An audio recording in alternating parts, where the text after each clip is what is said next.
ಶಿವಾನಂದ ಅಂತ ಎಂತದ ಬ್ರಾಹ್ಮಣ ಚಪ್ಪಲಿ ಒಳಗತ್ತೆ ಬಹಳ ಅದೇನು ಕಠಿಣ ಶಬ್ದ ಇಟ್ಟಿಲ್ಲ ಅವ್ರು. ಬಹಳ ಹಗರ ಶಬ್ದಗಳನ್ನು ಬೇಕಾದಂತ ನಿರಕ್ಷರಿ ಮನುಷ್ಯರಿದ್ರು ಕೂಡ ಓದಬೇಕು. ಹಂಗೆ ಯಾವ ಗ್ರಂಥವನ್ನ ತಯಾರು ಮಾಡಿ ಕೊಟ್ಟಾರ. ಗೀತಾವಳು ಪುರಾಣದಂತೆ ಗಜ್ಜೆ ರೂಪುಣವದ ವಜ್ರ ರೂಪುಣವದ ಅದೆಲ್ಲ ಹಳಕಟ್ಟಿ ಮಾಡೋದ್ರಿಂದ ಏನ್ ತಯಾರಾಗುವಂಥದ್ದಾಗಿದೆ.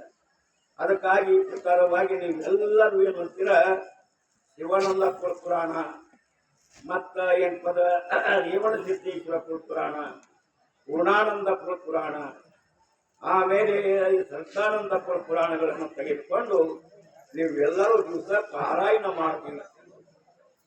ಪಾರಾಯಣ ಮಾಡಿದ್ರೆ ನಿಮ್ಗೆ ಯಾವುದು ಕೂಡ ಏನು ಕೊರತೆ ಆಗುವುದು ಹಂಗ ಬರ್ತದ ವಿಷಯ. ಆಮೇಲೆ ನಿಮ್ಮನ್ನು ಬ್ರಹ್ಮಾಕಾರ ವೃತ್ತಿಯೊಳಗೆ ಇರುವಂತವಾಗಿದ್ದಾವ ಗ್ರಂಥವು.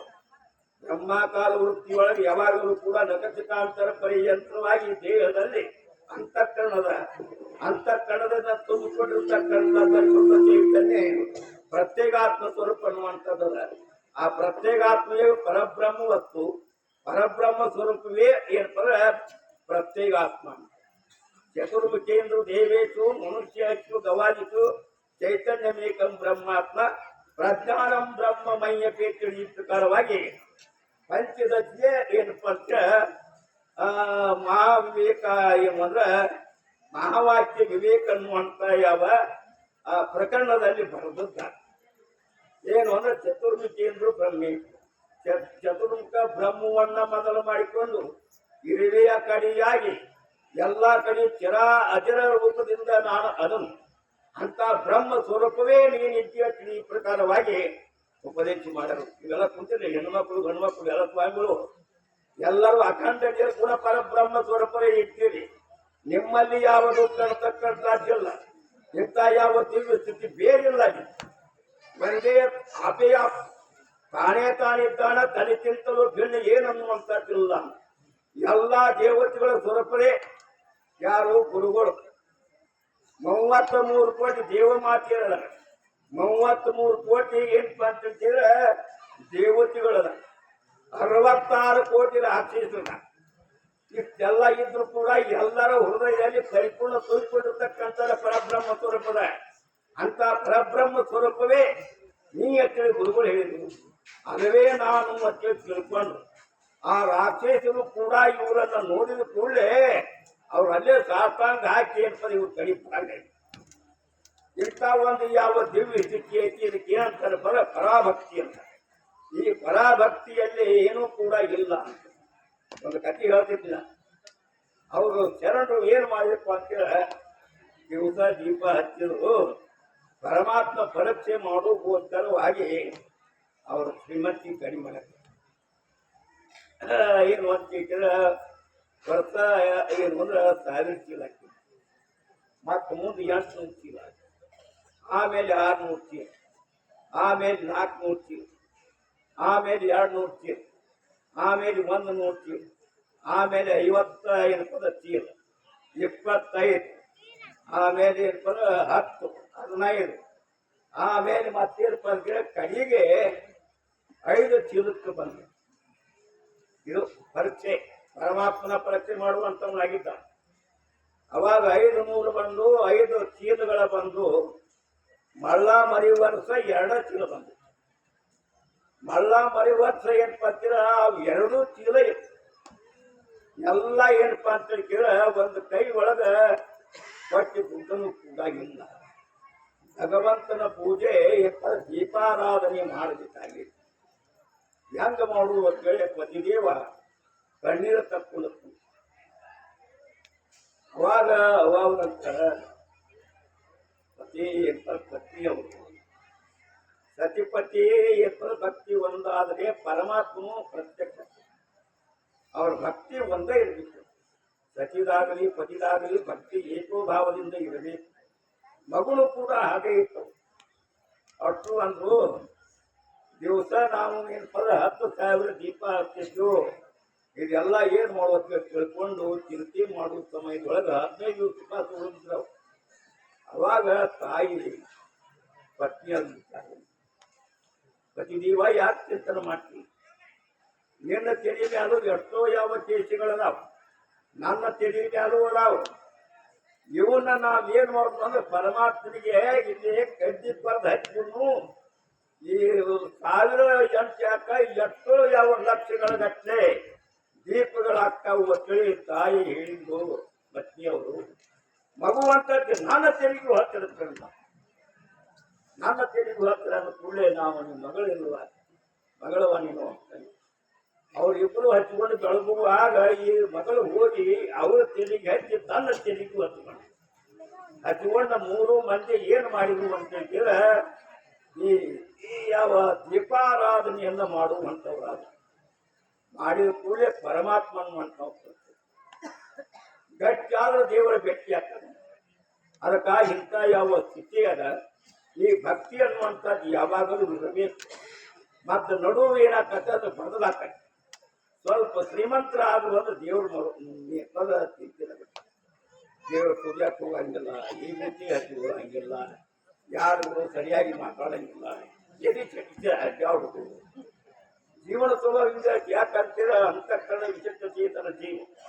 ಇವ ಹೃದಯಗಂತಿಯಿಂದ ಕೂಡ್ಕೊಂಡಿದ್ದಾನು ಅಂತ. ಹೃದಯಗಂತಿ ಒಳಗೆ ಆತ್ಮ ಅನಾತ್ಮ ಅನ್ನುವಂಥ ಎರಡು ಏನಾಗ್ಯಾವಪ್ಪ ಅಂತೀರ ಕೂಡ್ಯಾವ ಅಂದಾಗಿತ್ತು. ಕೂಡಿದಾಗ ವಿಶೇಷ ಆದಾಗ ಜೀವ, ಅಂತಃಕರಣ ವಿಶೇಷನಾಗ್ಯದ, ಈಗ ಅವ್ರ ಚೇತನವು ವಿಶೇಷ ಆಗ್ಯದ. ಎರಡು ಕೂಡಿಕೊಂಡಂತ ವಿಶೇಷ. ಆ ವಿಶೇಷನ ಅದ ಹೃದಯ ಗ್ರಂಥಿ. ಆ ಹೃದಯ ಗ್ರಂಥಿ ಅನ್ನುವಂಥದ್ದು ಬಂತು ಅಂದ್ರೆ ಅಲ್ಲಿ ಏನಾಗತ್ತದ ಅಹಂಕಾರವೇ ಬರ್ತದೆ. ಅಹಂಕಾರ ಬಂದ ಜಗತ್ತಿನಲ್ಲಿ ಯಾರೂ ಕೂಡ ಕಾಣಂಗಿಲ್ಲ. ರಾವಣನಿಗೆ ಅಹಂಕಾರ ಬಂತು. ಅದಕ್ಕಾಗಿ ಕೆಟ್ಟ ರಾವಣ ದೊರೆತ ಜಲವನೆ ಹತ್ತಬತ್ತಿ ಬಿಟ್ಟು ರಥ ತೊಳಕೆ ನಿನ್ನಪ್ಪ.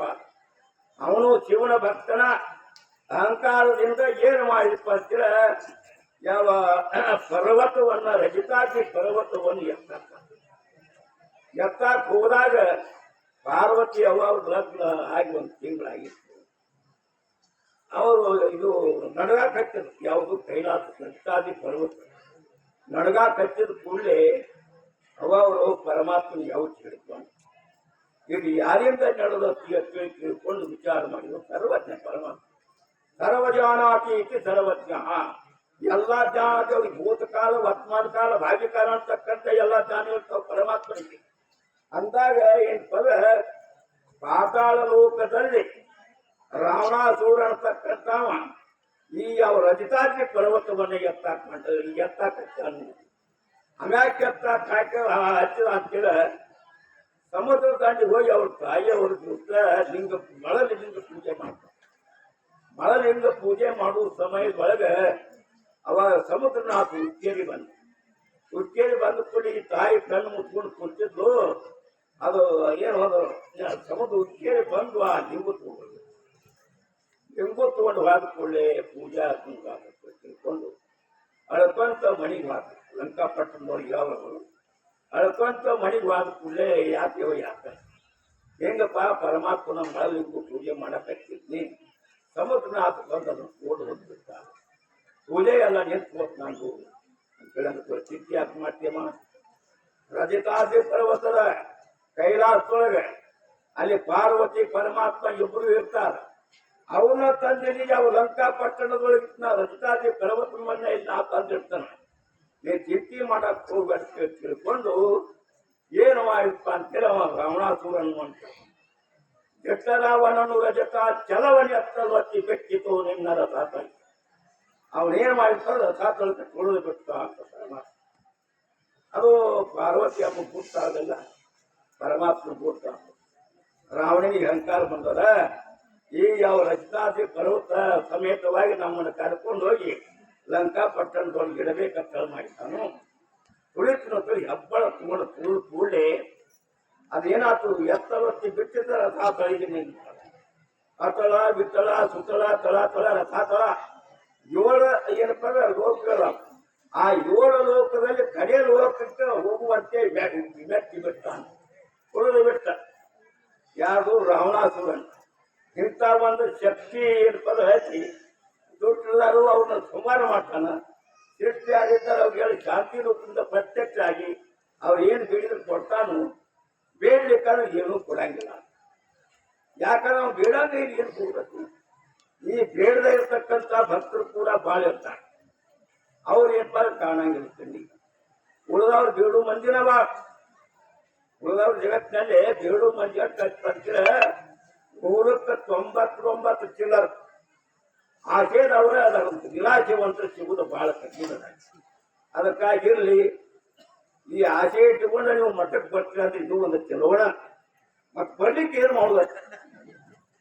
ಅದಕ್ಕಾಗಿ ಅಪ್ಪಗಳು, ಪೂರ್ಣಾನಂದ ಅಪ್ಪಗಳು, ಶಿವಾನಂದ ಅಪ್ಪಗಳು, ದತ್ತಾನಂದ ಅಪ್ಪಗಳು ಎಲ್ಲ ಮಹಾತ್ಮರು ತಂದಾರು. ಅದಕ್ಕಾಗಿ ಶಿವಾನಂದ ಅಪ್ಪಗಳು ಬಿಡಬಾರ್ದು. ನೀವು ಜಯಕಾರ ಹಾಕುದು ಅಂದ್ರೆ ಮೊದಲು ಶಿವಾನಂದ ಅಪ್ಪಗಳು ಹಾಕ್ಬೇಕು, ಆಮೇಲೆ ಪೂರ್ಣಾನಂದ ಅಪ್ಪಗಳು, ಆಮೇಲೆ ದತ್ತಾನಂದ ಅಪ್ಪಗಳು. ಯಾಕಂದ್ರೆ ಈ ಯಾವ ಒಂದು ವೇದಾಂತ ಅದ್ವೈತ ವೇದಾಂತ ಅನ್ನುವಂಥದ್ದು ಬೆಳೆದತ್ತ ಶಿವಾನಂದ ಅಪ್ಪಗಳಿಂದ.